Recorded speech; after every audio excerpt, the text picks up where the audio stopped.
I'm Marcia MacLeod. I'm Senior Vice President of Human Resources and Administration at WPX Energy.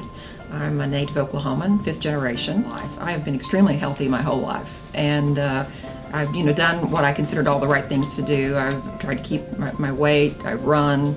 I never did marathons, but I did 5Ks and 10Ks, and I've always had relatively low blood pressure, and never ever thought that I've really never had any health problem. Never been in the hospital.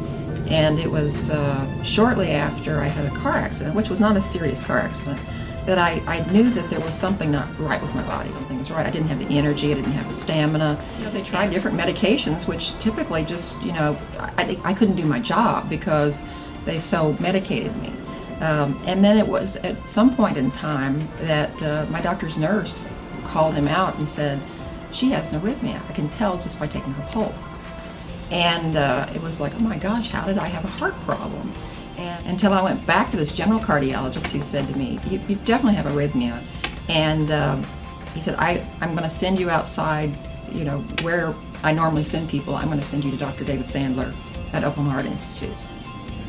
I remember our first meeting like it was yesterday. I remember looking at this extremely distinguished woman who had been so productive in her life, had been such a valuable member of Tulsa society with her volunteerism, and I remember looking in her eyes and knowing that she was extremely frustrated.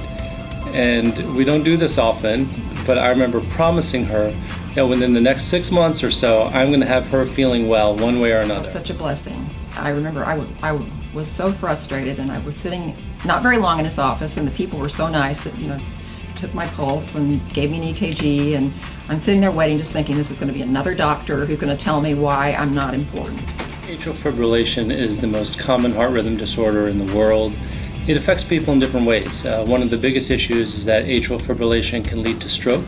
So identifying people who are at a high risk of stroke is really important, because we can provide them with blood thinners and maybe even procedures to help reduce that risk of stroke.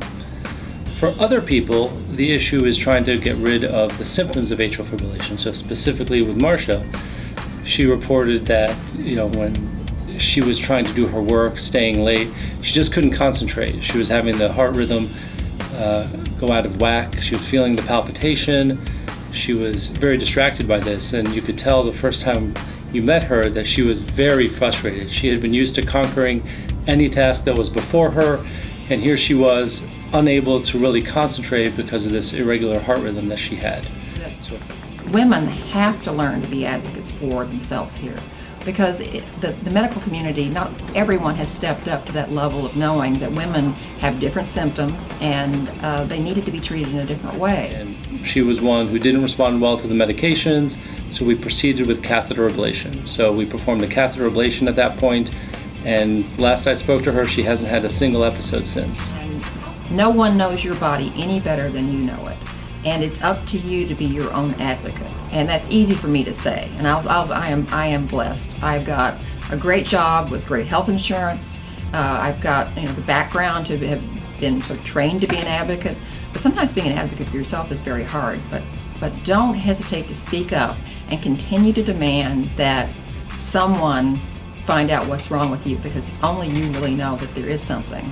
And you just have to be your own best advocate. Well, I've been attending Go Red for Women for a number of years. And one, I always thought it was a terrific women's organization. It's a large group of women who very enthusiastically and have a lot of fun advocating for each other, whether they have had heart disease or not.